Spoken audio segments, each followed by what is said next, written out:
Mon parcours est semblable au témoignage que vous entendrez dans ce film. Pendant plus de 10 ans, j'ai vécu avec des symptômes étranges pour lesquels les médecins n'avaient pas de réponse claire. Puis en 2016, à l'IRM, ils ont détecté 4 plaques au cerveau. Le neurologue m'annonce alors que j'ai la sclérose en plaques. Un diagnostic pour lequel on avait investigué de 2007 à 2010 sans résultat. Tous mes tests revenaient normaux, IRM inclus. À l'époque, aucune plaque n'était visible malgré tous mes symptômes. C'est une annonce difficile à vivre qui amène beaucoup de questions et d'angoisse. Pour me familiariser avec cette nouvelle réalité, j'ai visité le site de la Société canadienne de sclérose en plaques. Je suis alors tombée sur l'onglet « Maladies à exclure » avant d'émettre un diagnostic de sclérose en plaques. La maladie de Lyme en fait partie. En 2016, je ne savais rien de la maladie de Lyme, j'ai donc fait une petite recherche. Je suis immédiatement tombée sur la photo d'une tique, et là, j'ai eu un flashback d'un week-end passé en Montérégie chez des amis qui habitaient une fermette à Saint-Césaire. Je m'étais réveillée le matin en voulant flatter le chat qui était sur le lit. C'est là que j'ai vu un insecte sur mon avant-bras. À l'époque, je l'avais pris pour une araignée. Dans ma tête, un insecte avec un gros cul et 8 pattes, c'était une araignée. Je connaissais pas l'existence des tiques. Et j'ai fait exactement ce qu'il fallait pas faire. J'ai tenté de la chasser du revers de la main, mais elle était plantée dans ma peau. Je l'ai alors écrasée et décapitée. En 2016, donc, en regardant la liste des symptômes associés à la maladie de Lyme, je me suis dit, c'est ça que j'ai. Je suis retournée chez le médecin. Je pensais que ce serait simple.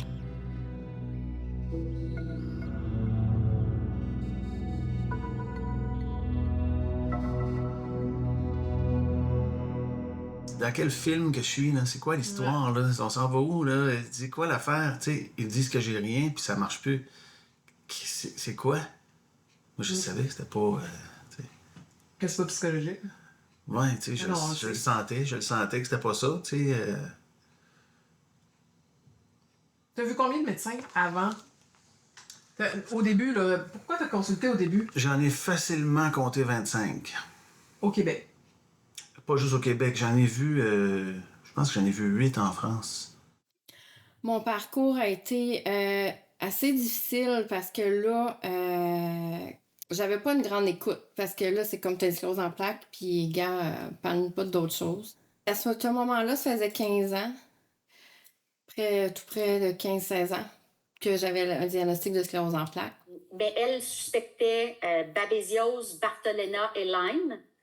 Puis pourtant, Lyme, j'avais vu beaucoup de docteurs avant et j'avais eu un test positif et on me disait que c'était un faux positif, ça se pouvait pas, que j'avais pas d'anticorps et que j'ai un test positif. Fait qu'on balayait de la main que j'ai un test positif Lyme. Mes résultats sont revenus positifs. J'étais atteinte de la maladie de Lyme. Je pleurais, puis je riais en même temps. J'ai appelé ma fille puis mon fils et je pleurais et je riais. Ils savaient plus, ils ont dit « Qu'est-ce que t'as, maman? Pourquoi tu pleures? Puis pourquoi tu ris? » Je ris parce que j'ai dit « Je suis heureuse d'en mettre enfin un nom sur ma douleur. Je suis heureuse d'être capable de dire enfin « Oui, je le sais ce que j'ai. » Mais j'ai dit « My God, que je sais dans quoi je m'embarque aussi. » Parce que j'en ai entendu parler, parce que j'ai vu là, des gens à la télévision me parler du calvaire qu'ils vivent par rapport à cette maladie-là, puis j'ai dit, j'ai peur. On s'inquiète de la maladie de Lyme depuis les années 80. Cette maladie transmise lors d'une piqûre de tique serait causée par un petit pathogène appelé Borrelia burgdorferi. Je dis « serait » parce qu'en fait, on va voir que la maladie de Lyme, c'est pas mal plus compliqué que ça. Parmi les maladies infectieuses, celle qui préoccupe le plus gravement les chercheurs américains notamment, le sida mis à part bien sûr, c'est la maladie de Lyme. Par une piqûre indolore, l'insecte inocule les bactéries à travers la peau. Ces bactéries contaminent alors le sang. Quelques semaines plus tard, les articulations, le cœur et même le cerveau peuvent alors devenir la cible du microbe dévastateur, comme dans le cas de la syphilis. Particulièrement inquiétante aujourd'hui, cette maladie semble toucher beaucoup de monde. Plus on la cherche et plus on la trouve, affirment même les spécialistes, avant de dénoncer, pour certains d'entre eux, un certain laxisme des pouvoirs publics. For 9 years, Bruce Ralph didn't know what was wrong with him.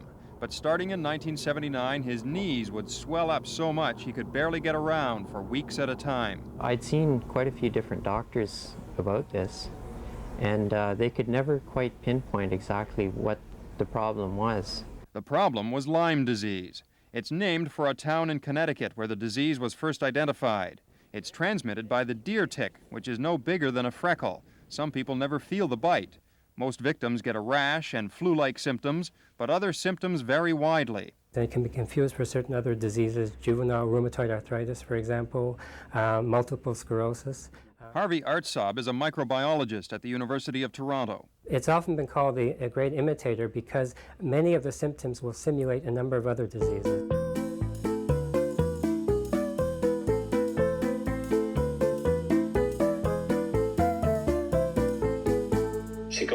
C'est compliqué cette maladie-là. C'est compliqué parce que comment nous, notre mission, c'est de protéger le public en offrant une médecine de qualité. Donc, comment on peut faire mieux par rapport à ce problème de santé-là? Quand je dis c'est compliqué à diagnostiquer, c'est compliqué à traiter également. C'est ça le problème que nous avons. Parce que c'est une maladie dont la présentation peut être une présentation de plusieurs autres maladies également aussi. La façon avec laquelle ça se présente d'habitude, c'est pas toujours classique là, avec l'érythème. I mean, that's a huge problem with the disease. It doesn't, there's nothing distinctive. It's not like you suddenly get a purple hand and everyone says, oh, that's clearly Lyme disease. So the symptoms look like a lot of other diseases. They look like multiple sclerosis. They can look like Parkinson's, can look like chronic fatigue syndrome, fibromyalgia. So that's a problem for the physicians in diagnosing it. Je pensais que j'aurais une ouverture d'esprit. C'était une jeune infectiologue. Elle sortait de l'école. J'ai dit, elle va être informée de la maladie de Lyme. Elle va être ouverte à ça. Et puis, non, ça a été, madame, vous êtes vraiment, mais vraiment pas chanceuse d'avoir toutes ces maladies-là qui sortent en même temps. Non, mais il y a une grosse fermeture de nos neuros parce que j'ai vu plusieurs neuros aussi. J'ai vu des infectiologues aussi. Puis les neuros sont très fermés. Le premier neuro qui me suivait, parce que j'ai changé de neuro en cours de route, mais celui qui me suivait depuis plusieurs années, quand j'ai commencé mon traitement Lyme, il dit « Non, toi, t'as une sclérose en plaques carabinée. » Puis t'as pas ça, mais pas du tout, là. Puis finalement, 6 mois plus tard, à peu près, quand que je suis revenue dans le bureau, puis là, j'avais des améliorations, et lui a vraiment vu la différence concrète des améliorations. Puis il m'a fait une requête en infectiologue, puis il avait l'air de se poser des questions. Pour mieux comprendre la situation dans laquelle je me retrouvais, je me suis mise à lire sur la sclérose en plaques et sur la maladie de Lyme. Après plus de 10 ans d'errance, on me disait finalement que j'avais la sclérose en plaques, une maladie qui, au début, évolue souvent par poussée et rémission, alors que moi, mes symptômes, même s'ils changeaient chaque jour, étaient toujours présents, et ce, depuis des années. Pendant près de 10 ans, tous les tests que j'ai passés revenaient normaux, et je crois qu'aucun médecin n'ait pensé à me faire passer un test pour la maladie de Lyme. Le premier médecin que je suis retournée voir pour lui demander de passer un test pour Lyme, après lui avoir expliqué mon histoire, m'a répondu « Impossible, il n'y avait pas de maladie de Lyme au Québec il y a 10 ans. » Pourtant, la maladie de Lyme est une maladie à déclaration obligatoire depuis 2003 au Québec. Pour ce qui est de la sclérose en plaques, je suis tombée sur un curieux phénomène. Que s'est-il passé dans ce quartier pour que bien des enfants qui y ont grandi dans les années 60 et 70 aient développé la sclérose en plaques? C'est la question que Jacques Dutrisac se pose depuis qu'il a, au hasard, appris qu'une ancienne collègue de classe souffre, elle aussi, de la maladie. Quand j'ai commencé à réaliser que tout le voisinage avait la sclérose, je commençais à demander beaucoup de questions. Jacques habitait ici, rue Plesser. En poursuivant ses recherches, il découvre que 3 autres personnes qui vivaient dans sa rue à cette époque sont victimes de la même condition. C'est le cas de Diane Ladouceur. C'est des gens que je fréquentais dans mon enfance, puis ensuite à l'école secondaire aussi. Au total, Jacques a retracé 13 autres personnes de son quartier qui, elles aussi, ont développé la sclérose en plaques à l'âge adulte. Plusieurs ont fréquenté l'école secondaire Charlebois, devenue St. Patrick's High School. Ça rappelle des souvenirs pareils, hein? Oui. De troublants points en commun qu'ils ont présentés à leur médecin, une coïncidence, leur a-t-on dit. J'aurais aimé qu'on soit plus intéressé, qu'on soit plus... OK, oui, On va faire une petite recherche pour savoir pourquoi. Intriguée par ces foyers d'éclosion, j'ai contacté la Société canadienne de sclérose en plaques ainsi que l'INSPQ. Mais il s'avère que les données statistiques sont très incomplètes et qu'aucun chercheur ne s'intéresse à ces foyers d'éclosion. Sur le site du gouvernement fédéral, le Système canadien de surveillance des maladies chroniques inscrit que les données statistiques pour le Québec ne sont pas disponibles, et ce depuis 2003. Je n'ai pas pu trouver d'autres sources fiables qui font état de la prévalence des cas de sclérose en plaques pour le Québec, ni d'informations supplémentaires au sujet de ces intrigants foyers d'éclosion. Le Canada affiche le plus haut taux de sclérose en plaques au monde. Plus de 100 000 personnes souffrent de cette maladie auto-immune qui s'attaque au système nerveux. Sa cause exacte est inconnue. Le mode de vie, des facteurs environnementaux, génétiques et biologiques contribueraient à son apparition. Ce n'est pas la première fois que des éclosions de sclérose en plaques en grappe sont rapportées sur un petit territoire, mais les études sur la question restent à approfondir. En 2009, un journal local en Estrie titrait « Sclérose en plaques, plus de 50 personnes touchées à Windsor et Richmond ». Une région également endémique pour la maladie de Lyme. Évidemment, je ne m'aventurerai pas à faire des amalgames ou à tirer des conclusions, mais je me demande pourquoi la sclérose en plaques ne fait pas partie des maladies à déclaration obligatoire. Car il me semble que l'on gagnerait à approfondir les causes de ce curieux phénomène de foyer d'éclosion. My understanding is that amongst the multiple sclerosis patients, that there's a much higher likelihood of finding Lyme disease antigens than a control population. And there's all sorts of hypotheses that can be generated about why that would be the observation. But I understand that the observation has been made that the population with multiple sclerosis have a higher likelihood of seeing the Lyme disease antigen serology, yes. Aujourd'hui, en faisant mon montage, je retourne sur le site de la Société canadienne de sclérose en plaques pour découvrir un changement. On reconnaît maintenant que la maladie de Lyme peut créer des lésions au cerveau. C'était pas le cas à l'époque où on m'avait donné un diagnostic de sclérose en plaques. Tous les médecins me disaient que la maladie de Lyme ne pouvait pas donner de plaques au cerveau. Une similitude de plus qui complique la différenciation entre les deux diagnostics. Et je rappelle qu'on appelle la maladie de Lyme la grande imitatrice.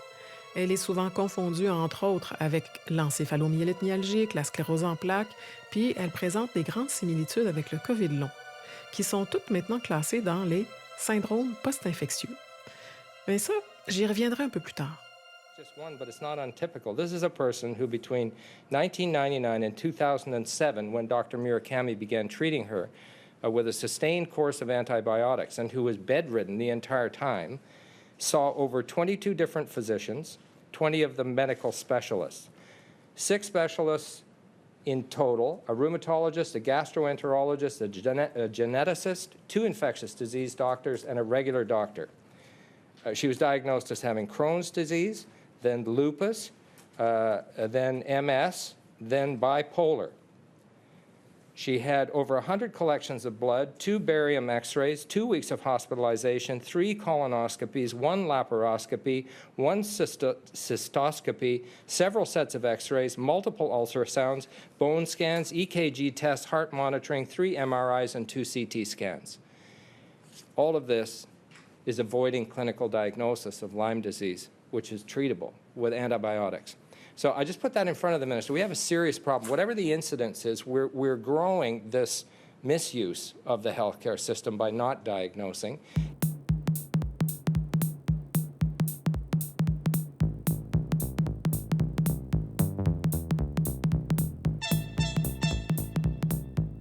Établir le bon diagnostic s'avère souvent extrêmement difficile. Je pense que c'était autour de janvier 2018. J'ai vu le film « Quand la maladie nous mord », produit par Isabelle Maréchal, qui était diffusé à la télé. Et j'ai été frappée par la ressemblance avec mes symptômes et mon parcours. Mais encore plus par ce que disait ce médecin à une patiente qui l'avait enregistrée à son insu. Je ne sais pas si les médicaments que vous prenez vous ont aidé ou pas. Ou si vous êtes amélioré pour une autre raison. Et je ne vous dis pas de les continuer ou de les arrêter. Mais vous n'avez aucune preuve tangible ou même suspectable de la maladie de Lyme. À ce moment-là, je me suis dit, si ce médecin-là affirme que la patiente en question n'a aucun moyen de prouver ni même de suspecter qu'elle a la maladie de Lyme, Ça veut dire que lui non plus n'a aucun moyen de savoir et d'établir le bon diagnostic. Et ça m'apparaît comme un gros problème. J'ai donc posé la question au président du Collège des médecins, le Dr Maurice Gaudreault. Je l'ai toujours dit, on ne traite pas des tests, hein, on traite une personne. Donc, que le test soit négatif ou pas, si l'ensemble de la situation clinique vous confirme avec le patient ou la patiente qu'il s'agit de ce problème de santé-là, il faut y aller dans ce sens-là, et non pas pour traiter un test qui souvent d'ailleurs peut être faux positif ou faux négatif. C'est ça la difficulté du jugement du médecin par rapport à de telles conditions. Justement, comment ils font, les médecins? Parce que là, ça se présente souvent, tu sais, ça peut s'apparenter au lupus, ça peut s'apparenter à la sclérose en plaques, ça peut s'apparenter à la fibromyalgie, à l'encéphalomyélite myalgique. Avec des tests qui sont si peu clairs, comment les médecins font pour se démêler là-dedans et établir le bon diagnostic? Ben, il faut faire ça pas par un seul médecin, évidemment. Au décours de l'évolution de la maladie, quand ça devient plus long, plus compliqué, plus complexe, puis inhabituel, atypique, que je dirais, le médecin doit se faire accompagner et donc consulter un ou des collègues. Pour une personne qui a eu conscience d'une piqûre de tique, puis qui a développé des symptômes suite à ça, mais qui se fait diagnostiquer 12 ans plus tard une sclérose en plaques, ça peut devenir compliqué de faire la différence entre... Parce que comment tu fais la différence entre « OK, c'était lié à la piqûre de tique » ou « Non, c'est une réelle sclérose en plaques ». Il y a comme... On le sait pas. On le sait pas. On le sait pas, puis ça, c'est pour ça qu'on appelle ça une condition chronique complexe. Une des particularités de la classe de maladie, c'est la difficulté diagnostique, la difficulté du lien épidémiologique, la temporalité.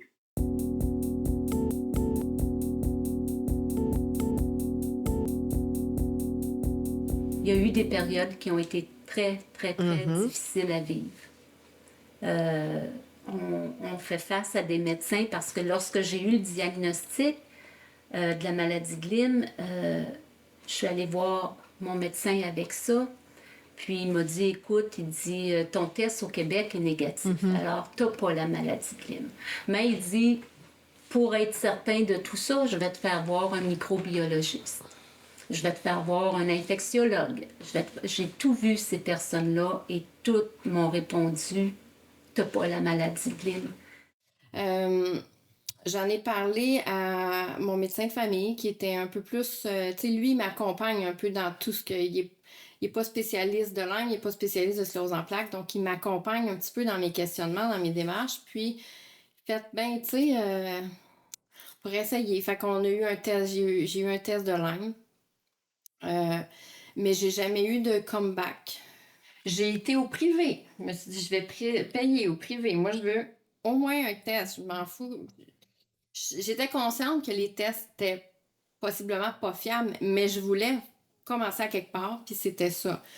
Et puis, j'ai pas eu de résultat. C'est au 3e test que j'ai repassé que j'ai fini par avoir un résultat qui était négatif ici au Québec. Quand tu dis que tu n'as pas eu de résultat les 2 premières fois, tu n'as pas eu accès aux résultats? J'ai pas eu accès. J'ai retourné à la clinique privée pour savoir, avez-vous eu les résultats? Avez-vous eu les résultats? Mon médecin de famille, mais non, je les ai pas. Non, je les ai pas. Ils ne recevaient pas les résultats, eux non plus. Fait que, où ce qui était rendu, perdu à quelque part, je sais pas. Mais à un moment donné... The patient with Lyme disease who has a negative test ends up not achieving the diagnosis of Lyme disease, and then they may get the diagnosis of some other medical condition, like fibromyalgia, which requires that you don't have any other underlying illness before you can make a diagnosis of fibromyalgia. It's called a diagnosis of exclusion, or chronic fatigue syndrome, or depression. There's a variety of different diagnoses that are applied to patients who have legitimately Lyme disease, but don't achieve the test characteristics that are required to be an official case. Il y a plusieurs raisons qui font en sorte que les tests ne sont pas fiables. Premièrement, ça ne sert à rien de passer un test immédiatement après une piqûre. Il faut attendre au moins 5 semaines avant que la réponse immunitaire n'apparaisse. Et la façon dont les tests sont paramétrés entre aussi en ligne de compte. The blood tests are quite conservative. They're only picking up a small number of the bacteria that can cause Lyme disease. And they're also, the blood test doesn't pick up the bacteria itself. It picks up the body's reaction to the bacteria. And the bacteria is hijacking the reaction. So we already know that the bacteria can suppress the host immune system, which is what the blood test is looking for to some extent. We know that it hides in parts of the body where the immune system can't find it, so that, again, the blood test may not work. And a lot of medications you take, and as you get sicker and sicker, your immune system is weaker. So there are many reasons why the blood test, which looks for your immune response to the bacteria, may not work. It is not legitimate to establish a diagnosis of fibromyalgia or a diagnosis of chronic fatigue syndrome because you have a legitimate alternative diagnosis of a cause, and that's the potential that they have Lyme disease. We can't say that a person certainly has Lyme disease because they don't meet the official criteria for diagnostic certainty, but we can say that they have a plausible case of Lyme disease or a probable case of Lyme disease, and it's quite legitimate to treat those people. I find it fascinating that minocycline was identified as being effective for multiple sclerosis. I think there are non-infection reasons why that might be the case. But if a patient comes and there's lack of clarity, whether it's multiple sclerosis or Lyme disease, the use of minocycline becomes clinically very attractive because it is a treatment for both conditions. Avec les cas qui augmentent, la question du diagnostic précis devient cruciale tant pour les patients que pour les professionnels de la santé. L'Agence de santé publique du Canada et l'Institut national d'excellence en santé et services sociaux insistent sur la nécessité d'une approche clinique rigoureuse. Le diagnostic doit reposer d'abord sur l'évaluation des symptômes, l'exposition à des tiques et le contexte géographique. Si l'érythème migrant typique est présent, la recommandation officielle est de poser un diagnostic clinique sans recourir à la sérologie. Les tests sérologiques ne sont utilisés qu'en complément lorsque le tableau clinique est moins évident. Or, comme le mentionne le CDC sur son site, ces tests présentent des limites et ils peuvent donner des résultats faussement positifs, notamment à cause des réactions croisées avec d'autres infections comme le virus Epstein-Barr. Et il faut noter que 95% de la population est porteuse de ce virus. L'outil diagnostic de la maladie de Lyme publié par l'INES en 2025 est succinct, accompagné de photos et d'illustrations et somme toute assez détaillé pour guider les professionnels de la santé dans l'évaluation des stades localisés et disséminés de la maladie. Cependant, il met en lumière la complexité du diagnostic, soulignant que de nombreux paramètres doivent être pris en compte, ce qui peut engendrer de la confusion. Bref, les autorités canadiennes et québécoises recommandent de privilégier le jugement clinique, de reconnaître les limites des tests et de ne pas s'appuyer uniquement sur la sérologie pour poser ou exclure un diagnostic de maladie de Lyme. Il n'y a pas de raison au Québec en 2025 d'avoir à attendre 12 ans pour un diagnostic de ces maladies-là. Je dirais en COVID, on fait ça sur la base de l'examen clinique depuis quelques années. Ça fait longtemps. Ça faisait 2 ans qu'on était en pandémie puis on savait déjà comment faire l'évaluation clinique de façon assez précise de ces patients-là. Là, ça s'est diffusé. Il y a plusieurs professionnels qui sont capables de le faire.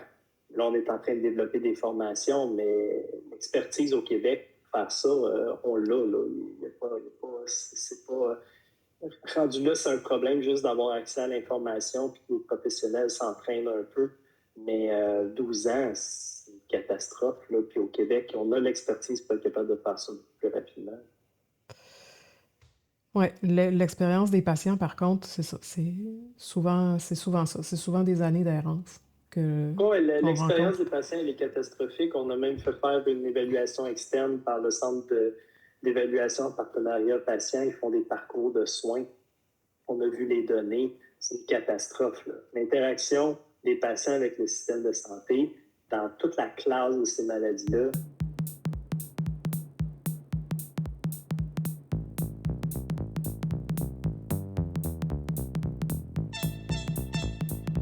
autant que je pouvais être heureuse de savoir enfin ce que j'avais, autant que j'avais peur de voir l'avenir avec cette maladie-là. Parce qu'on ne sait pas si on va en guérir. Non. Non.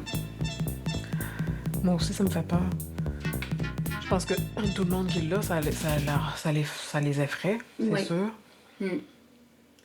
Je savais aussi que j'aurais beaucoup de barrières à franchir au Québec. Mon but n'était pas de confronter, mon but était d'avoir des réponses. Mais veux pas, juste en le faisant, les médecins, c'était une confrontation pour eux. Alors, c'est très exigeant et déplaisant comme rencontre parce que tu te sens comme la peste, là. Ils veulent pas embarquer là-dedans, là. Mais il faut embarquer là-dedans parce qu'il y a un problème, là. C'est pas normal, là, que tout le monde est pas à l'aise d'aller au cœur de ça, là. Alors que c'est des vies, la vie des gens qui est en jeu et tout. En fait, c'est ça, c'est un ami musicien, un collègue, dont la belle-mère avait eu Lyme. Puis, il m'a dit, tu regarderas ça, maladie de Lyme, maladie de Lyme. Tu regarderas ça, mais il dit, ils sont meilleurs aux États-Unis là-dessus. Il dit, OK, ici au Québec, il dit, ça va pas. Il dit, moi, elle s'est fait soigner à Toronto, quelque part, là, par un Asiatique, puis là, je sais pas trop là, comment ça s'est passé, mais elle a trouvé un chemin pour se faire soigner, 2 ans d'antibiotiques. Là, c'est un scénario qu'on connaît bien maintenant, mais ça, c'est ça. Là. Donc, j'en ai parlé à l'interniste qui m'a dit, non, ça... J'ai dit, on m'a demandé de vous poser la question au sujet de la maladie de Lyme. Il me répond, ah non, ça, c'est sûr que vous n'avez pas ça. Je dis, comment ça? Ah, il dit, vous auriez été dans certaines régions. Je connaissais les régions en question. J'ai dit, j'y travaillais dans ces régions. 3 jours par semaine, j'étais en Nouvelle-Angleterre. À partir de là, j'ai commencé des antibiotiques. Plus spécifiquement Bartonella, mais c'est les mêmes que Lyme. Mais c'est ça. Alors, troubles neurologiques, plaques au cerveau, aussi causés par Bartonella. Alors là, j'embarque dans une gare. J'embarque dans quoi? J'embarque dans... Moi, je suis la patiente prise en otage, comme plein d'autres, qui est pris dans du lançage de balles de spécialistes, puis qu'est-ce qui est bon, qu'est-ce qui est pas bon, c'est des charlatans, c'est pas des charlatans, ou... These are people who say Lyme disease has ruined their lives. I could barely walk, I could barely talk. Very severe arthritis symptoms, extreme fatigue, very chronic headaches. Lyme patients are holding protests in 5 cities across the country. You never hear discussion about Lyme disease. Trying to make an invisible disease visible. J'angoisse quand je vois le temps passer. Le surplace qui entoure la maladie de Lyme me fait réaliser à quel point faire bouger les choses quand on est une simple citoyenne, malade en plus, est une tâche herculéenne. Le nombre d'associations de malades de Lyme aux États-Unis, au Canada, en Europe et en Australie qui essaient de faire bouger les choses depuis plus de 20 ans est effarant. Le nombre de films qui ont été faits sur le sujet aussi. Le nombre de reportages télé. Il y en a pour des heures et rien ne bouge. Ou si peu. J'ai un garçon qui a 8 ans. Avant qu'il vienne au monde, j'avais des problèmes qu'on cherchait. C'était de l'arythmie, de la tachycardie. Ça fait que j'étais un musicien qui avait des troubles de rythme. Ouais. Et puis, j'allais à l'hôpital, puis il me disait « Ouais, non, mais c'est rien, ça, tout le monde a ça. Je sais ce que t'as. Non, mais c'est correct, je le sais ce que t'as. Est-ce que tu prends de la drogue? » Je dis non. À tous les jours, j'avais une douleur constante aux membres inférieurs qui était insupportable rendue. Plus la journée avançait, plus que c'était pénible. Et ça en était insupportable. Là, j'ai essayé toutes sortes de médications. Pour la sclérose en plaques? Pour la sclérose en plaques et des antidouleurs de toutes sortes aussi. J'étais rendue à la morphine. Ben, c'est sûr que là, ils sont obligés de poser ces questions-là, là, mais tu sais, je réponds non, puis là, ils rajoutent direct OK, est-ce que tu prends de la cocaïne? Mais non plus. ça va dans l'autre réponse. Ça fait que j'avais l'air d'un gars qui prenait du Red Bull puis de la coke. Mais moi, j'avais plutôt l'impression que j'avais l'adrénaline, j'avais le piton collé de l'adrénaline, tu sais. On pourrait penser que ce sont des cas isolés, mais j'ai fait plusieurs entrevues avec d'autres patients et patientes et c'est malheureusement très répandu comme situation. Ce qui a été le trigger pour m'envoyer là-bas, ça a été la chaise roulante électrique, puis le fait qu'ils m'ont dit que la prochaine fois que je rentrais à l'hôpital, ben, j'avais des grosses crises de spasmes musculaires. La dernière fois, je pense que j'ai été drogué à morphine, ben, je sais pas trop comment d'injection. À chaque fois que j'avais une crise, je suis ressorti de l'hôpital au bout de 2 semaines. Je pensais d'être fini pour le restant de ma vie intellectuellement. Fait que après tout ça, ben moi, ça m'a convaincu d'aller aux États-Unis parce que je m'attendais pas de rester assis sur mon sofa avec une prescription de morphine à vie, là. C'était pas mon but. Les antidouleurs, ça m'a fait, ça fait des années là, que je suis dans les souffrances. On m'a diagnostiqué fibromyalgie invalidante à 100%. Là. En 2008-2009, je me souviens pas trop. Mais j'ai jamais été dans une clinique de la douleur. Je savais même pas si ça existait. J'ai appris ça au mois de décembre cette année. Je suis rendu au Butrans. Je n'ai même pas été vu dans une clinique de la douleur. C'est n'importe quoi. C'est vraiment n'importe quoi. On parle de traumatisme. Se faire dire que c'est dans notre tête tout le temps, ça tue tout le monde. Nos médecins peuvent donc prescrire des antidouleurs, des antipsychotiques, des antidépresseurs sans crainte de représailles de la part du Collège des médecins. Et la position de ce dernier au sujet des antibiotiques pour Lyme est ferme.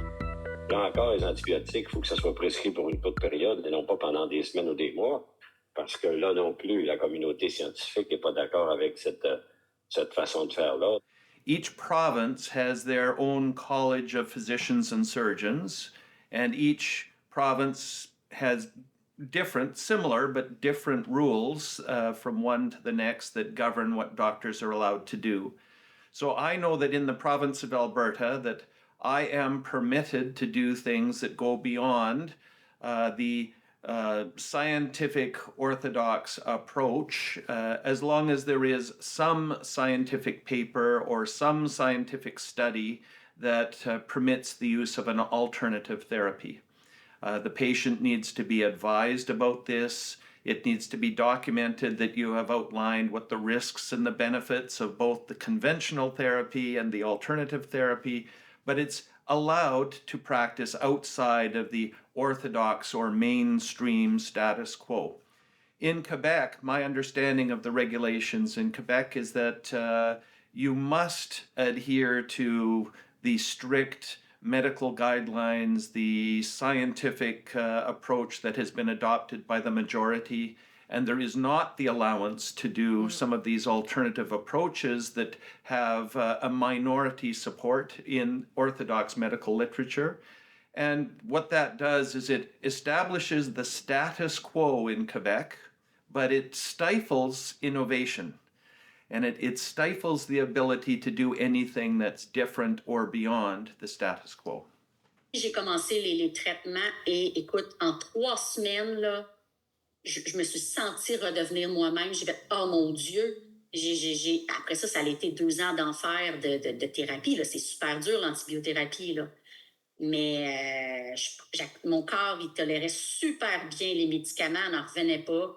J'ai eu des gros avantages avec ça. Puis, quand elle a quitté, je me suis référée à la clinique COVID-Lyme, puis on m'a refusé ces traitements-là. On m'a proposé de la physiothérapie. Moi, on m'a dit à la clinique COVID-Lyme, on m'a dit l'antibiothérapie, c'est très, très dangereux pour la C difficile. Et j'ai répondu, entre la C difficile et mourir de toute façon ou vivre dans un état lamentable, je veux dire, le choix est facile.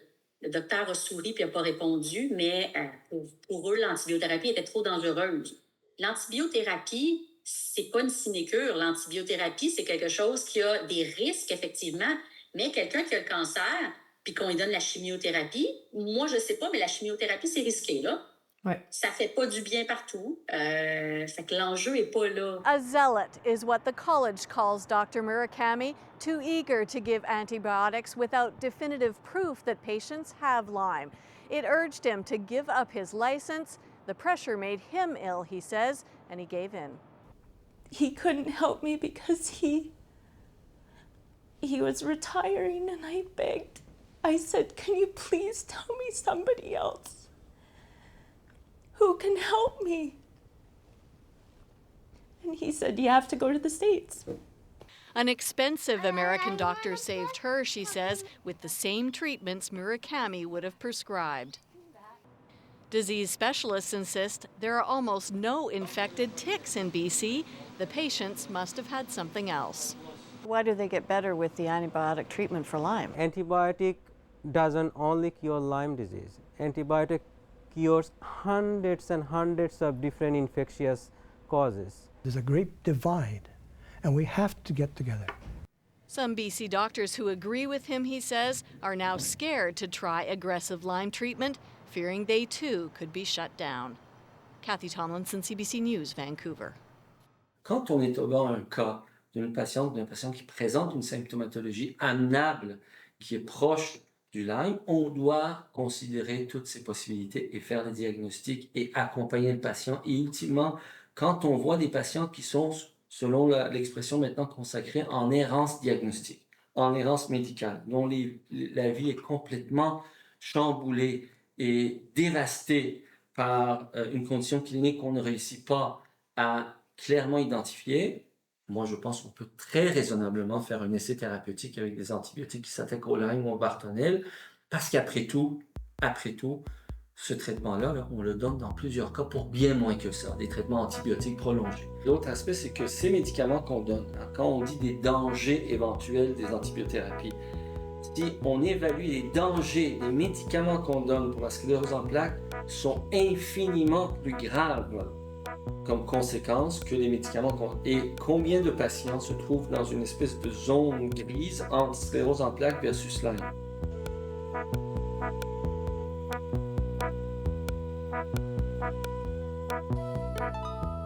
Aux États-Unis, on estime qu'il y a environ 475 000 nouveaux cas par année, principalement concentrés dans les États du nord-est du pays.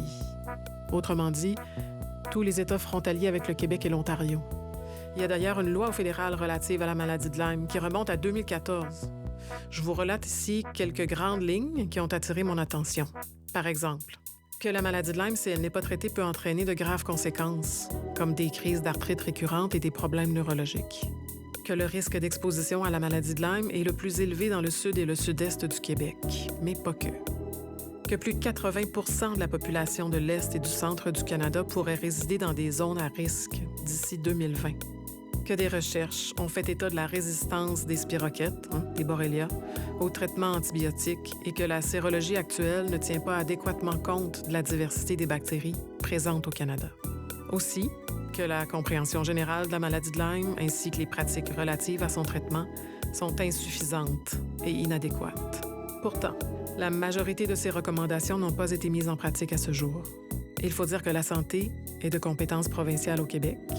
Il aura donc fallu attendre 2021 pour que l'INES parvienne à des conclusions similaires à ce que la loi fédérale de 2014 préconisait.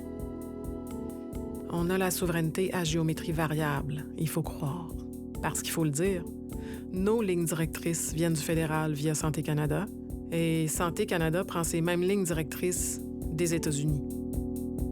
The guidelines are established by a professional association of infectious disease doctors, and they decided to use the CDC guidelines. You'd have to ask them why they thought that was a good idea. The type of Borrelia you get depends on where the ticks come from. And in Canada, we have different, to some extent, different ticks. We get some American ticks which have the American type of bacteria, of disease bacteria. But we also have European ticks coming over on birds that cross the Atlantic every time it's the spring and they're going to their summer feeding grounds. And on the Pacific coast, we have the same thing. There are birds traveling up the coast there. So we have different Borrelia species. So it doesn't, logically or scientifically, it doesn't make sense to adopt guidelines from a different part of the world. Aurait-on pu, dès 2018, prendre action sur la base de la loi fédérale de 2014? Moi, je crois que oui. Mais ça fait un bout de temps qu'on fait du surplace. Hi. Welcome to our special presentation about Lyme disease. I'm Emilio Delgado, and I play Luis on Sesame Street. I'm pleased to bring this program to you from the good people of the Lyme Foundation. They are devoted to the prevention of Lyme disease through education. For you adults, please feel free to tape this and pass it on to teachers, parents, or anyone you can think of who can help spread the word about Lyme disease. Alors, petite mise en contexte ici, il s'agit d'une émission d'une demi-heure sur la maladie de Lyme expliquée aux enfants, en collaboration avec certains personnages de Sesame Street. Lyme disease is making headlines like never before as the infection continues to spread across the United States and around the globe. But we see a large effort at counting the number of cases. And the analogy that I would make, it would be like your house starting on fire. And the first thing that you do is you get a tally sheet and you keep track of what is destroyed. Okay, the stove is destroyed, the television is destroyed, the bed is destroyed, without picking up a fire extinguisher or without calling the fire department. I mean, the priority is wrong. Let's not keep track of the injury. Let's actually prevent and treat and educate.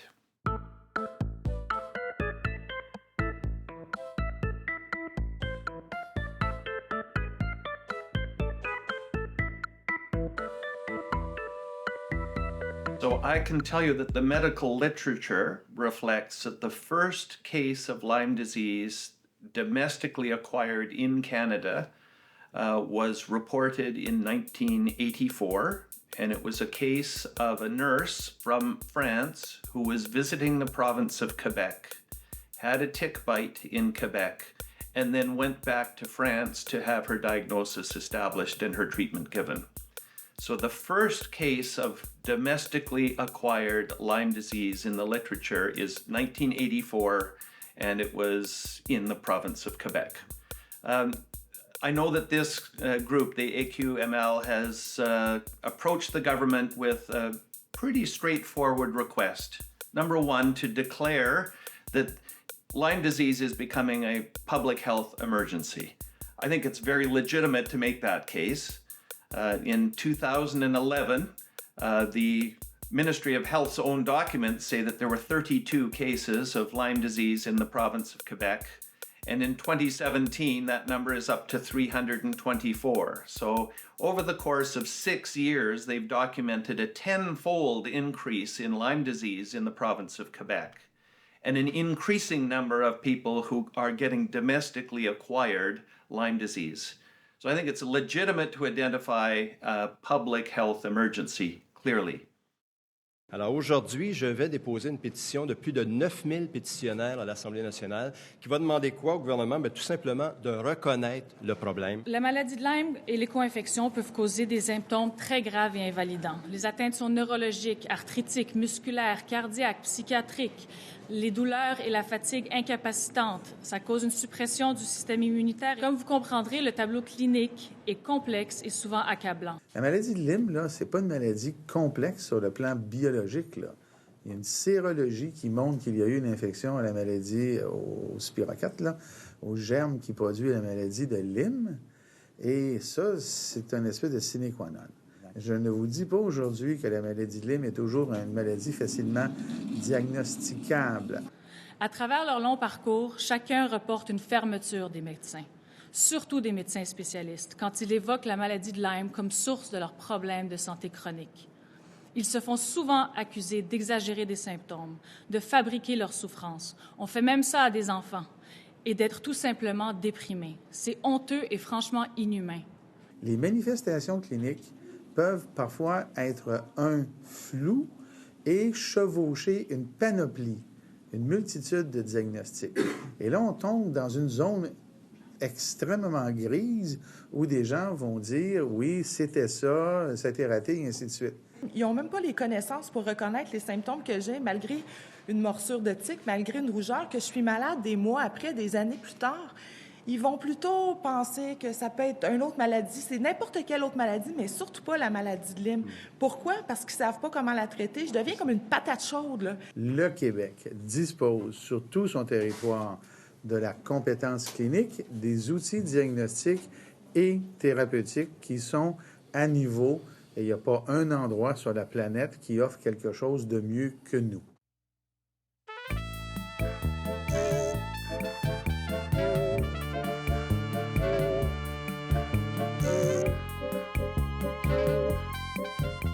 moment des audiences publiques de mars 2018, l'Institut national d'excellence en santé et services sociaux menait des travaux pour mieux comprendre ce qui se passe avec la maladie de Lyme et prendre des décisions nécessaires pour améliorer la prise en charge des patients et des patientes. Ce qui fait que je me suis dit, OK, on va attendre la publication du rapport. De toute façon, la santé publique nous a clairement indiqué qu'ils attendraient la sortie de ce rapport avant de faire quoi que ce soit. Continuer le film m'apparaissait inutile. Je me disais, ça bouge, ça va bouger, là, c'est bien. Mais un peu plus de 7 ans plus tard, très peu de choses ont changé concrètement pour les malades. Moi, j'ai commencé dans ce champ-là par la COVID. Là, on avait déjà, au niveau ministériel, on regardait beaucoup pour faire l'intégration de la maladie de Lyme. On savait qu'il y avait un cœur qui était semblable au niveau de l'évaluation et des techniques. Honnêtement, je pense que c'est le rapport d'Amélie Champagne qui a juste catalysé tout, là, le ministère là. Simon, s'il vous plaît. Parce que dans le rapport du coroner, les 2 premières recommandations, c'est prendre le réseau de cliniques qu'on avait développé puis le mettre à niveau pour inclure d'autres maladies dans la maladie de Lyme. Puis la deuxième, c'était former les professionnels. C'était 2 choses qu'on faisait, nous autres, au niveau scientifique. Fait que là, ils m'ont demandé, on peut-tu accélérer ça? Ce qu'on a fait. Là, tu sais, la seule raison, honnêtement, la seule raison pour laquelle la clinique Lyme n'est pas encore officiellement lancée, là, c'est juste qu'on est en train de naviguer l'appariement avec Santé Québec. Si on avait du financement pour la recherche, on pourrait mieux encadrer les protocoles de soins, mieux cibler les patients qui répondent à l'antibiothérapie et ceux qui ont besoin d'un autre genre de protocole. Dans cette récente étude de l'Université Johns Hopkins, on mentionne que malgré l'administration des traitements antibiotiques recommandés, environ 10 à 20 des personnes ayant reçu un diagnostic de maladie de Lyme présentent des symptômes persistants après le traitement. John Ocott, figure de proue de la recherche à Johns Hopkins, a démontré que ces symptômes persistants ne sont pas psychosomatiques, mais bien ancrés dans une réalité biologique. Cependant, les recherches actuelles ne permettent pas de trancher sur la cause des symptômes persistants. La persistance bactérienne ou virale demeure des hypothèses étudiées, mais d'autres pistes sont également envisagées. Les dommages cellulaires ou tissulaires causés par l'infection, incluant des réactions inflammatoires, la présence d'infections concomitantes non sensibles aux antibiotiques utilisés contre la maladie de Lyme, telles que la Babesia, ou encore des perturbations du système immunitaire. Est-ce que le Borrelia, par exemple, qui infecte une personne, au début, va peut-être répondre au traitement et rapidement, la maladie semble diminuer. Le Borrelia va évader un petit peu ça en peut-être se cachant quelque part dans les ganglions ou dans le système lymphatique et de façon occasionnelle relâche soit des antigènes qui peuvent circuler dans le sang qui vont donner des conséquences à la maladie ou même des Borrelia eux-mêmes qui apparaissent. Mais lorsqu'on arrive à cette étape-là dans la maladie, on est incapable de diagnostiquer ou de les voir par les méthodes usuelles de diagnostic là, qui sont quand même importantes mais qui sont limitées. Comme la thérapie aussi est limitée. On a inoculé des singes avec la maladie de Lyme, avec le Borrelia de la maladie de Lyme. On a attendu 4 mois. On a fait donc le suivi de ces singes-là. On a fait des prélèvements sanguins au bout de 4 mois. Au début, au bout de 4 mois, on les a traités pendant 28 jours. Pas 14 jours, pas 10 jours, parfois comme certains cliniciens donnent des antibiotiques. Or, il a été démontré dans cette étude-là que d'abord, plusieurs singes, dans une situation qui semble dépendre de l'immunité de l'autre. Donc, certains singes n'ont pas l'appareillage immunitaire pour contrôler adéquatement la maladie. Et malgré le traitement, après 4 semaines de traitement efficace, la bactérie se trouvait vivante et capable de se répliquer chez ces singes-là. Et on les a prouvés par plusieurs méthodes diagnostiques, y compris le xénodiagnostic, c'est-à-dire qu'on tue le singe, puis on examine la présence ou l'absence de la bactérie dans les tissus du singe. En plus, plusieurs de ces singes-là qui continuaient à présenter la maladie n'avaient pas une sérologie positive. Bien que donc le Borrelia était identifié chez eux par PCR et par isolement dans leur tissu, ces singes-là n'avaient pas d'anticorps. Autrement dit, les tests qu'on dit réputés efficaces même au stade avancé de la maladie, parce qu'on a la prétention, nous les microbiologistes, que bien que très déficient en début de maladie, après plusieurs mois, si la maladie est là, on devrait le détecter. Or, on a démontré chez un sous-groupe de singes qui, bien que la bactérie soit présente, n'ont pas d'anticorps, donc nos moyens diagnostiques sont déficients. Je pense que cette étude-là va complètement changer le paradigme de Lyme. L'évolution de ces conditions-là est mal connue. En fait, l'histoire naturelle de ces conditions-là est mal connue. Puis, dans le syndrome post-Lyme, c'est pas clair qu'il y a une persistance de la bactérie. Là. Les antibiotiques vont être efficaces dans la mesure où il y a une persistance de la bactérie. S'il n'y a pas de persistance de la bactérie ou s'il y a une persistance de la bactérie, mais qui n'est pas présente chez tout le monde, puis il y a des mécanismes différents, d'appliquer une recette unique à une condition hétérogène, ça a peu de chances d'être efficace. En maladie de Lyme, là, on a des constats. Comme on sait qu'on est capable d'évaluer les gens comme il faut. On sait qu'on est capable de les orienter dans le système de santé.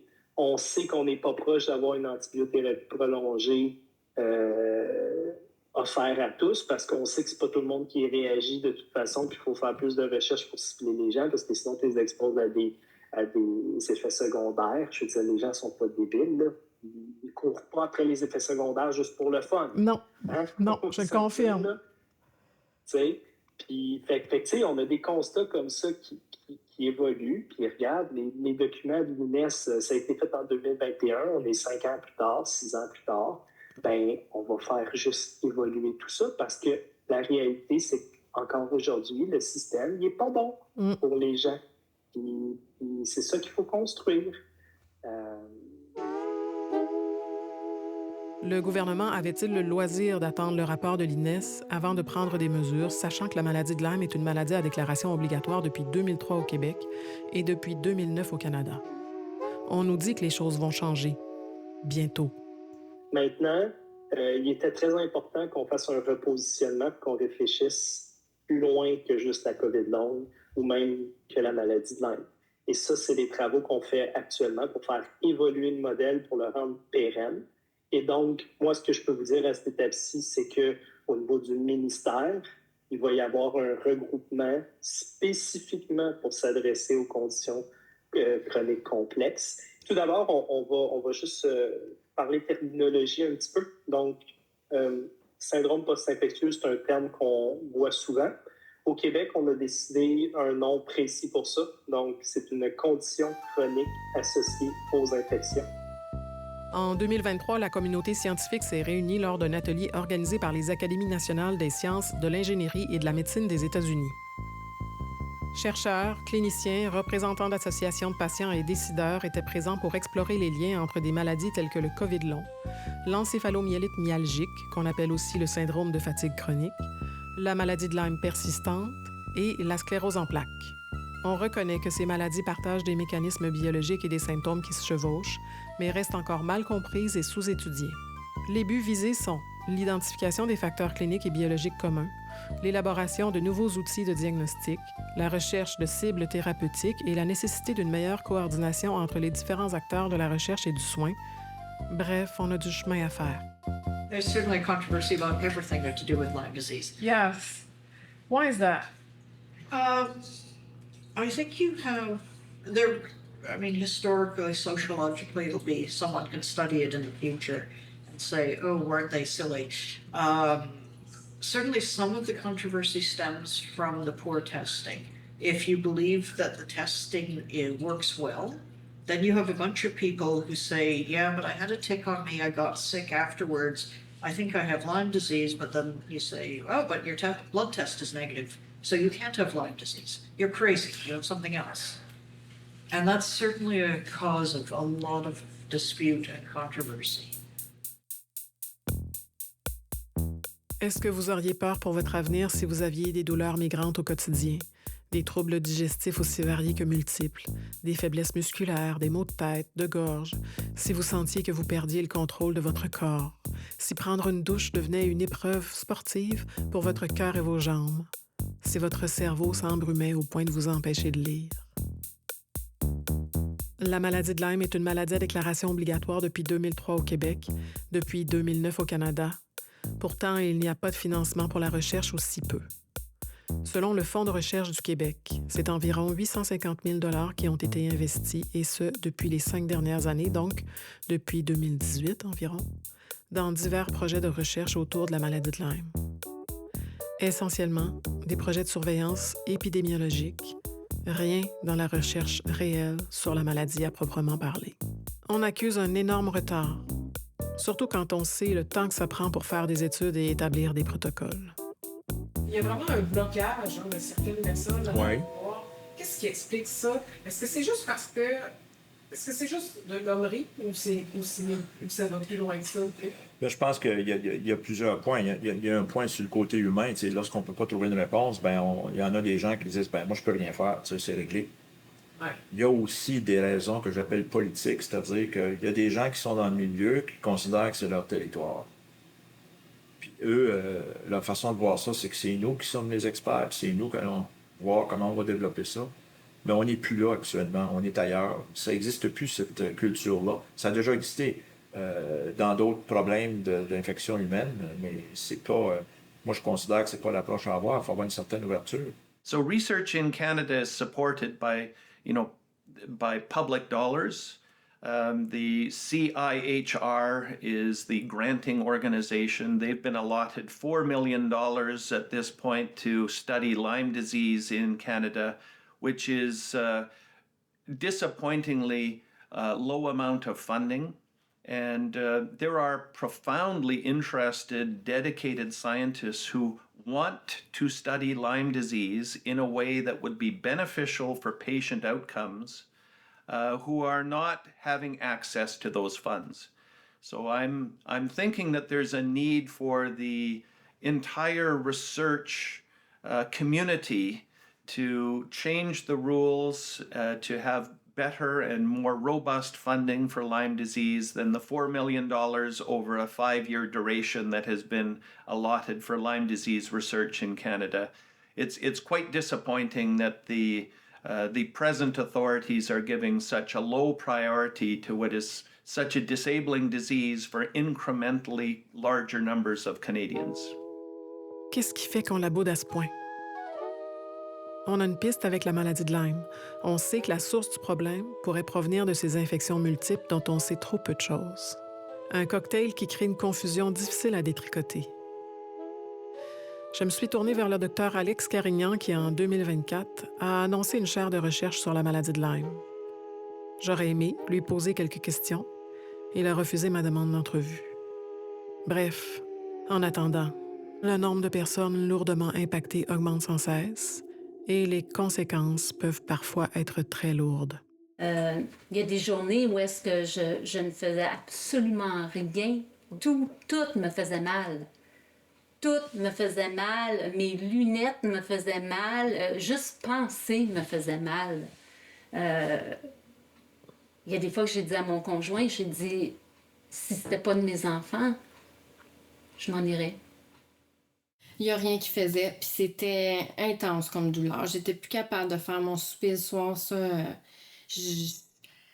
Souvent, je commandais du resto parce que c'était trop pénible, ou je m'arrangeais pour avoir une chaise puis d'en faire le moins possible, ou je me faisais aider. Mais j'étais plus autonome le soir. Je pouvais plus fonctionner de façon normale. Là. J'avais plus de qualité de vie, ça. Je dormais constamment, morphine ou pas, médicaments antidouleurs ou pas.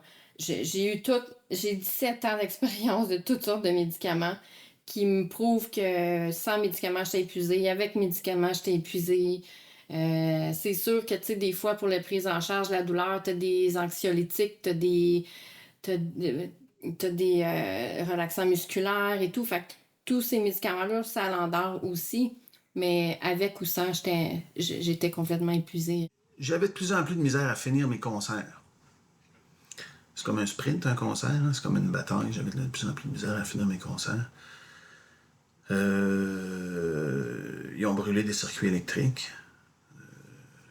Ils font une brûlure autour des 4 veines pulmonaires. Ils font une opération pour ça. Ça s'appelle une fulguration. Alors, j'ai été revirée de bord en faisant rire de moi. J'ai même un médecin à un moment donné qui m'a carrément dit « Moi, je peux plus rien faire pour toi ». J'ai un infectiologue de Mont-Laurier qui m'a dit, parce que je lui ai dit, regarde toutes les maladies qui m'ont sorti, parce qu'après ça, j'ai repassé encore des tests pour de l'arthrite rhumatoïde, et puis là, le facteur était plus élevé. Donc, on m'a diagnostiqué ça en plus de tous les autres diagnostics que j'avais. Après ça, j'ai recommencé à avoir des problèmes... cardiaque? Ouais, sauf que là, La tachycardie et de l'arythmie, c'est plus ça qui arrive maintenant. C'est un manque de coups de pompe.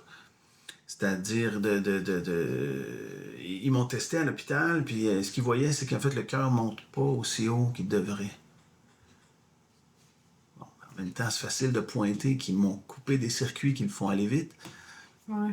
Puis c'est un problème, c'est un effet qui... Ça peut arriver quand ils nous ratent un peu, là. En tout cas, je peux pas parler vraiment de ça dans le détail, mais depuis cette opération-là, il y a ça qui est apparu. Donc, ça ressemblait à de l'insuffisance cardiaque. Ça en était probablement causé par... On ne savait pas encore quoi. Puis ça a été... ça m'a tellement fait souffrir réellement que ça a été avec leurs analyses qui disent « T'as fait un infarctus, on est obligé de te garder. » Je savais que si je voulais des soins adéquats, je devrais aller vers les États-Unis. Je savais que ça coûterait une fortune. Je travaillais plus. Mon conjoint arrive à sa retraite. C'était un paquet d'éléments angoissants qui arrivaient dans ma vie, en plus de ce que je vivais. Je me suis posé la question, comment je vais passer au travers de tout ça? Ouais, c'est quoi ma meilleure solution? C'est ça. Tous ceux qui se suicident et qui se retrouvent comme moi en psychiatrie, moi, je m'en allais me suicider, puis je ne savais pas que j'avais Lyme. Puis après ça, quand je l'ai su, il a fallu que je convainque tout le monde. Et c'est quoi le nombre de gens qui décèdent de Lyme, vraiment? J'ai consulté, je veux dire, j'étais allé voir le chiro, le masso, la madame avec ses roches magiques, n'importe quoi, là, tu sais. Puis ils savaient tout quoi faire avec moi, mais ils savaient pas combien de temps ça prendrait pour m'améliorer. Ils pouvaient tous m'aider un peu, mais c'est sûr. Puis là, si j'aurais été voir un cuisinier, il m'aurait fait un bon petit bouillon, puis ça aussi, ça m'aurait fait du bien, tu sais. Oui, effectivement. Le retard dans la recherche, les traitements et même les connaissances de base sur la maladie de Lyme est réel. On croirait même qu'on en savait plus dans les années 80 et 90 qu'aujourd'hui. Ici, un article de 7 pages est consacré à la maladie de Lyme. On y mentionne que les symptômes d'arthrite et les symptômes cardiaques et neurologiques sont fréquents et peuvent être très débilitants. On fait aussi mention des oiseaux migrateurs qui propagent les tiques. On parle beaucoup des souris à pattes blanches et des cerfs comme vecteurs de transmission pour la propagation de la maladie. Mais les oiseaux migrateurs couvrent un plus grand territoire et peuvent facilement se retrouver dans votre jardin. Je voudrais bien vous citer des statistiques officielles, mais les chiffres, bien que déjà inquiétants, sont probablement en deçà de la réalité. Le M3S, par courriel, nous a répondu que les données sur le nombre exact des cas ayant été rapportés sans test diagnostique n'est pas disponible, car oui, un médecin peut poser un diagnostic sur la maladie de Lyme basé sur les symptômes cliniques sans demander de test de laboratoire, et ce, selon les recommandations de l'Institut national d'excellence en santé et services sociaux. Le M3S reconnaît même qu'il est possible qu'il y ait une sous-déclaration de la maladie. D'une part, parce que la maladie peut être discrète les premiers jours, que l'érythème migrant n'est pas toujours présent et que par la suite, les symptômes variés peuvent être très confondants.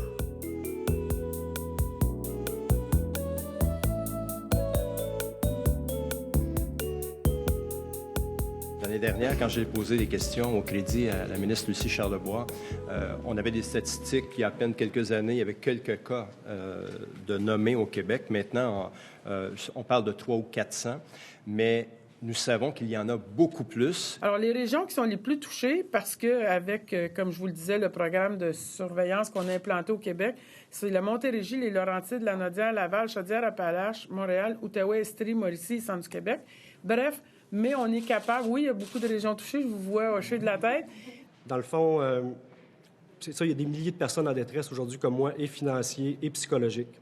Moi, ce qui m'inquiète le plus, c'est tout cette espèce de, vous avez dit charlatanisme, là. Oui, ça existe. Ça existe pour des raisons commerciales au sud de la frontière. Pire, c'est qu'on va vous donner des traitements, à mon avis, là, dans bien des cas, existants, reconnus pour des diagnostics non prouvés. Mais toute seule, dans le fond du bureau, ils peuvent me dire, écoute, tu fais bien d'aller aux États-Unis, Caroline. Les spécialistes sont là. Moi, j'ai les mains liées. Je peux pas te traiter. puis on a un problème majeur. La maladie de Lyme, là, c'est pas en diminution, c'est en expansion quasiment logarithmique. Donc, il faut qu'on fasse quelque chose. Je suis pas certain que c'est juste... Ah ben là, les médecins, oui, ils peuvent être plus compréhensifs, peut-être, plus ouverts, mais il faut qu'il y ait des solutions. Le fait de ne pas traiter ces patients-là et de ne pas s'en occuper, en fait, fait en sorte qu'en pratique, et ce n'est plus une probabilité, la vie de ces patients-là est en déroute complète. La qualité de vie est complètement perdue. C'est un désastre pour la plupart d'entre eux sur le plan professionnel, sur le plan familial. C'est des drames qui ont même poussé des patients récemment à demander, des jeunes patients, à demander l'aide médicale à mourir. On fait le deuil de notre vie parce que moi, je regarde, il y a 5 ans, la fille que j'étais, puis aujourd'hui, la fille que je suis, puis elle est morte, là, elle, là. Ouais. Elle n'existe plus. Elle n'est plus là, là. Je regarde, mon conjoint, cet hiver, il est allé faire de la raquette, il est allé avec ses filles, puis mon gendre, puis je suis restée à la maison. J'en faisais de la raquette avant. Aujourd'hui, j'ai de la misère à marcher 1 kilomètre dans la rue. Je jouais au golf, mais je ne joue plus au golf. C'est impossible, je suis plus capable de tenir mes bâtons. J'ai de la misère à me fermer les mains. Je faisais de la randonnée pédestre. C'est probablement en faisant de la randonnée pédestre que j'ai été mordue par une tique aussi, tu sais, en Estrie. J'en fais plus. On faisait du kayak, j'en fais plus. Du vélo, j'en fais plus.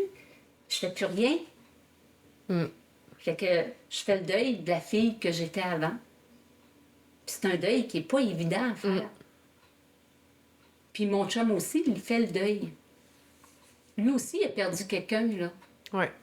Il apprend à vivre avec une autre personne. And there's a clear need for action. The government has demonstrated that they're doing a very good job of counting cases.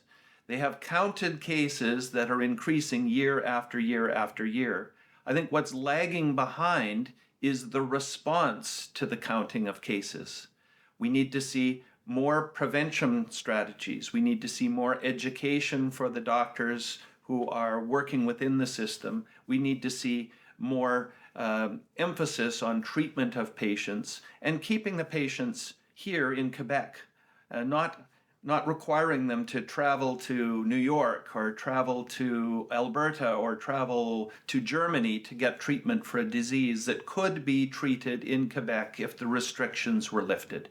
So I think it's legitimate questions to ask. I think it's legitimate to pose the question to the public health authorities, why is it necessary for a petition from a patient group to require declaring an emergency when there's been a 10-fold increase in a disease? And why is it required for a petition from a public patient group to enact an action plan? Isn't it the role of the public health authorities to enact an action plan? So I think the public health authorities have some explaining to do. And if the result of today is simply that it puts the public health authorities on notice that they need to do their job more effectively, I think that's a good thing. J'ai fait cette entrevue avec le Dr Ralph Hawkins en mars 2018 et depuis, on a continué de compter les cas. Plusieurs étés, durant lesquels les tiques ont fait d'autres victimes, en plus de la pandémie et des cas de COVID longs qui se sont ajoutés. On nous a annoncé l'ouverture de cliniques, mais c'est long. Les listes d'attente sont interminables et l'accessibilité est difficile. Pourtant, on l'a bien vu avec le COVID, lorsque les autorités font preuve de volonté, les choses bougent vite. L'Institut national d'excellence en santé et services sociaux, dans son rapport publié en 2021, disait que, compte tenu de l'état actuel des connaissances scientifiques, tous les efforts devraient être consentis par les instances gouvernementales pour soutenir la communauté scientifique, y compris les cliniciens, dans le développement et la mise en œuvre de protocoles de recherche respectant les normes d'excellence et de qualité. Parce que nous manquons d'experts dans le domaine des syndromes post-infectieux, le M3S a autorisé le CIS de la Montérégie-Ouest à mettre en place une équipe multidisciplinaire de professionnels, sans médecins, pour offrir une prise en charge aux personnes atteintes de la COVID longue, axée sur l'autogestion. Vous avez bien entendu, l'autogestion pour une maladie d'origine infectieuse. En principe, les cliniques de COVID longue s'adressent également aux patients qui sont atteints de la maladie de Lyme. Par contre, leur accessibilité est très difficile. Lorsque j'ai commencé, il y a eu mois à regarder ça, on avait l'impression de parler de maladie de Lyme égale Borrelia, c'est vrai. C'est vrai que des diagnostics clairs ont été démontrés que c'est un des agents causaux de la maladie de Lyme, il n'y a aucun doute. Mais par contre, il y a une complexité qui s'installe rapidement parce que si on regarde chez le tic, au niveau du microbiote, c'est-à-dire qu'est-ce qu'il y a dans l'intestin comme micro-organisme, il y a tous ces micro-organismes-là. Il y a des Babesia, il y a des Anaplasma, il y a des Rickettsia qui sont importants pour les infections chez l'humain. Il y a des virus qui donnent des encéphalopathies qu'on a vues en Norvège, par exemple, et ailleurs en Europe. Donc, c'est pas cause à effet simple. Si on se fait piquer par un tic, il y a 30 à 35% des tiques qui vont probablement avoir du Borrelia, mais ils ont autre chose. Au début, on peut traiter pour le Borrelia. C'est possible que le Borrelia soit éliminé, mais ça se peut aussi qu'il y a d'autres choses qui se maintiennent, qu'on connaît moins. Lyme est différent selon chaque patient. Il n'y a personne qui le vit pareil. Il n'y a pas de protocole exact qu'on peut suivre, puis bang, t'es guéri. C'est pas ça. Mais ça ne marche pas avec la médecine moderne. Fait que le fait d'avoir un dogme dur de c'est une maladie auto-immune, il n'y a plus de bactéries après que vous ayez pris 30 jours d'antibiotiques, c'est fini, vous n'avez pas ça, fait que une grande partie des patients ne peuvent pas être soignés adéquatement. C'est mon cas. Moi, je veux dire, l'antibiothérapie fonctionne. Pourquoi ne pas avoir continué avec ça? J'ai été obligée d'aller aux États-Unis pour la continuer. And we know that the longer that you have the illness untreated, the harder it is to achieve a cure. And so almost by definition, I am seeing people in the late stage of the disease, which then biases any treatment that I'm going to be giving them to be not as successful as if it was given earlier.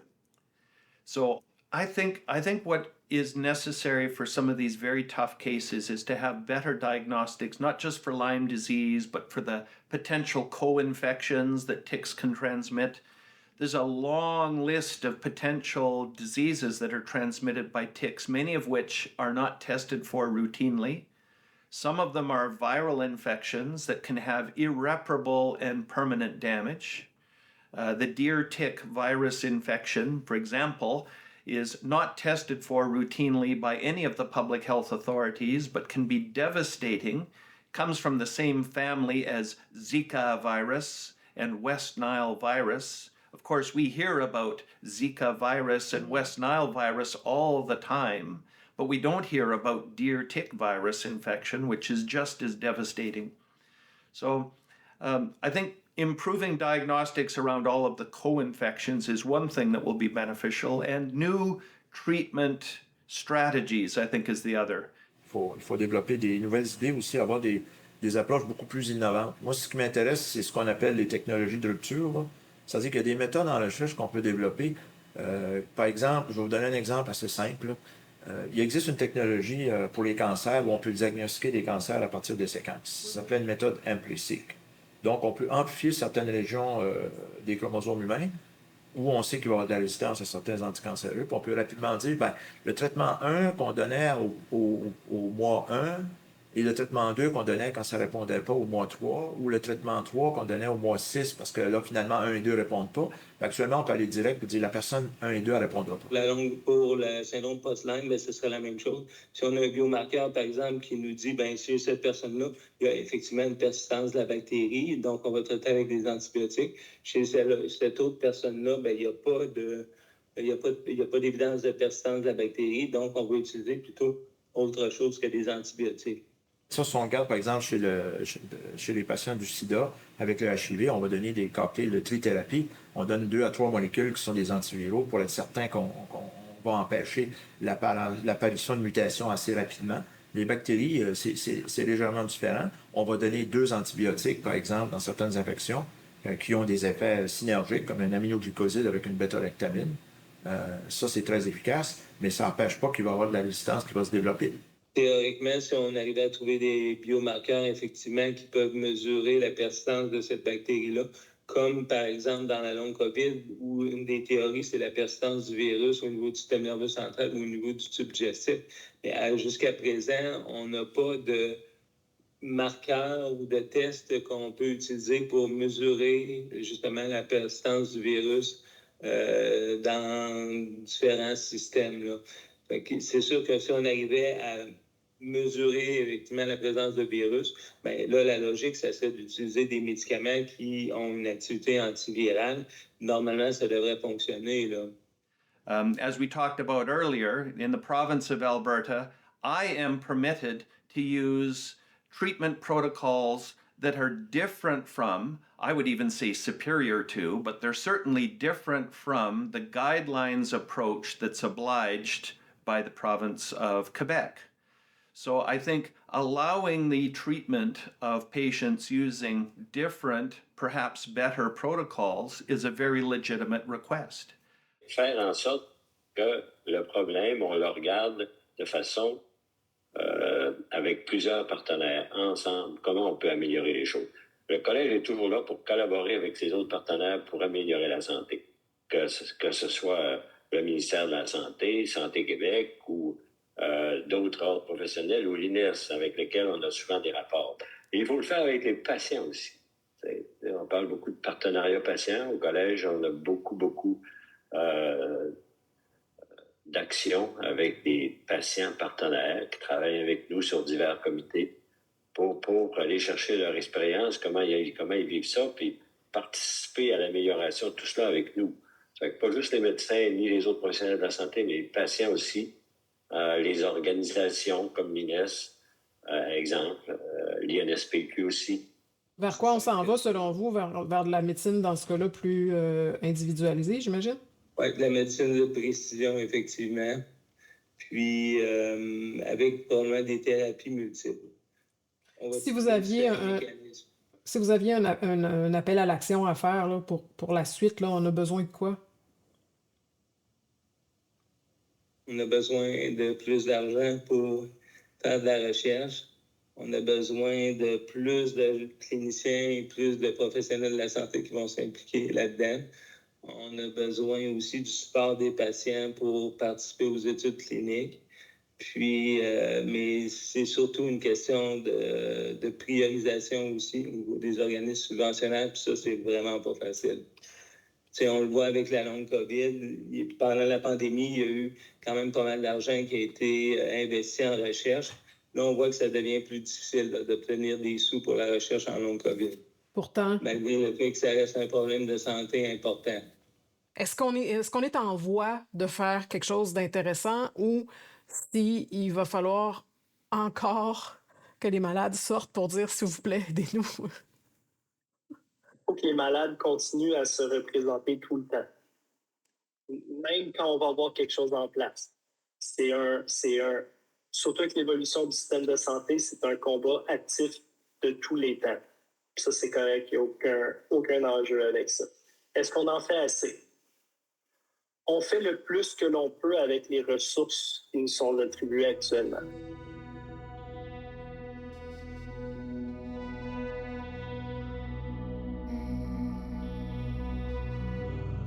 Avant l'avènement des cas de COVID long, la maladie de Lyme peinait à être reconnue. Les syndromes post-infectieux affectent aujourd'hui des milliers de personnes qui sont souvent trop malades pour travailler. Au Canada uniquement, on estime qu'il y a plus de 2 millions de personnes touchées. Outre la souffrance, les coûts pour la société sont importants. Nos connaissances sont très limitées. Toutes les hypothèses sont ouvertes. Est-ce qu'il y a une persistance d'une infection? Est-ce qu'il y a des bactéries qui sont résistantes? Est-ce que c'est le système immunitaire qui se dérègle? Est-ce que c'est une réactivation de certains virus, comme dans le cas de la sclérose en plaques? On sait maintenant que le virus Epstein-Barr joue un rôle. C'est aussi souvent le cas avec la maladie de Lyme et avec les COVID longs. À quoi est due l'inflammation chronique qui nous affecte tous et toutes? Il y a tant de variables et d'hypothèses et si peu de financement pour la maladie de Lyme et plus généralement pour les syndromes post-infectieux. Je fais malheureusement partie du 20% des gens pour qui l'antibiothérapie ne fonctionne pas très bien. Oui, j'ai eu des améliorations, mais plusieurs de mes problèmes persistent, dont les malaises post-effort typiques de l'encéphalomyélite myalgique, qui sont également présents dans la maladie de Lyme. La réalité, c'est qu'on ne les a pas les données sur le malaise post-effort en maladie de Lyme. Fait que les patients qui ont la maladie de Lyme m'ont dit « Ah, il y a quelque chose ici qui fait du sens, mais je ne les ai pas les données qui montrent la prévalence. » Mais tu sais, pendant tout ce temps-là... On est passé à côté de ça, oui. On est passé à côté de ça, qui est un enjeu de sécurité majeur pour le bien-être des patients. Tu sais, quand je parle, là, je fais du rattrapage sur la maladie de Lyme. Là. Je connais bien la COVID, la maladie de Lyme et génie, mais là, je suis comme, bon, j'ai juste 30 ans de littérature à rattraper. Fait que ça donne un petit peu de temps. Mais les gens me rapportent aujourd'hui, ils ne disent même plus à leur médecin qui pensent qu'ils ont la maladie de Lyme parce que c'est ultra stigmatisé. C'est Voldemort. Ah, C'est ben, pareil. une catastrophe, Ouais, c'est pareil comme si tu disais Voldemort. Je n'ai toujours pas de réponse à savoir comment se fait-il que le statu quo entourant la maladie de Lyme dure depuis si longtemps. Pourtant, il est urgent d'améliorer les outils diagnostiques pour inclure les nombreuses co-infections. Dans cette étude, les 10 patients ont reçu une combinaison d'antibiotiques et d'antiparasitaires. Sur les 10 patients, 7 se sont remis, ce qui pourrait s'expliquer par la présence de la Babesia qui se traite avec des antiparasitaires et non pas avec des antibiotiques. D'où l'importance de savoir détecter les co-infections et de financer la recherche pour mieux comprendre la source exacte de nos problèmes. Bref, en attendant, pour certaines personnes, l'antibiothérapie fonctionne plutôt bien. I have a lot of data in a lot of charts that I haven't yet analyzed. And so analysis of my practice results will be retrospective. It will not be double-blinded. It will be single-center, etc. So it will probably not be highly scientific. But when I do get a chance to look at my outcomes, I anticipate that they're going to probably be similar to what's been reported by other single-center, retrospective, non-blinded individuals that identify cure rates that are low. The people who are seeing me, probably less than 10% of people are completely cured. That being said, we probably have success rates in the 70% or higher range at substantial, meaningful, functional and symptom improvement in those people. And so I think there still needs to be research done and refinement of the treatment techniques. But I don't think that the treatment is valueless, but it does not often result in complete cure. J'ai-tu une amélioration? Oui, il y a une amélioration. Aujourd'hui, je suis capable d'aller marcher, je marche 1 kilomètre. Je suis super contente parce que moi, au mois de juin, avant de commencer le traitement, je pleurais dans une chaise et je disais à mon conjoint, moi, c'est bien de valeur, mais si je continue comme ça, je sais qu'au fait, je vais être en chaise roulante. La nitro, ça, c'est fini maintenant. La canne, c'est fini. L'angine, c'est pas mal fini. En 2025, comment ça va? Tu vois, j'étais à 75% d'un homme qui conduit un camion, fait que je conduis comme 75% d'un homme, mais pour ce qui est d'être contrebassiste de jazz, là, non, je suis plutôt 25%. En quantité de travail que je peux livrer. Parce que ce que je faisais avant, pendant 8 heures par jour, je peux pas le faire plus que 20 minutes en ce moment. OK. La musique, je peux pas jouer longtemps. Je traîne un genre de deuil, là, avec un espoir. Ouais.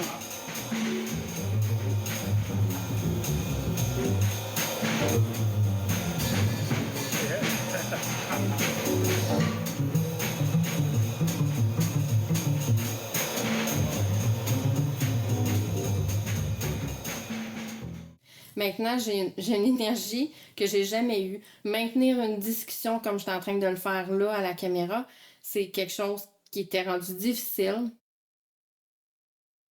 Tu vas mieux? Oh oui, je vais mieux. Oh oui, non, ça n'a même pas de prix. Mon chum, ma famille, ma mère, ça fait 17... Là, présentement, ça fait 18 ans,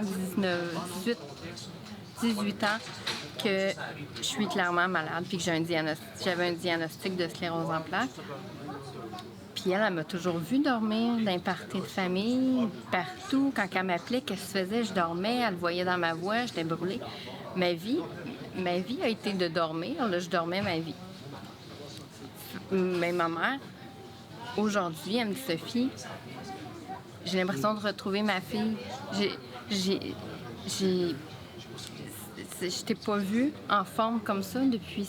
Dans ce temps-là, c'était 16-17 ans quand je commençais à aligner. Mais si on regarde présentement, là, ça fait 18 ans que je t'ai pas vu comme ça. Là.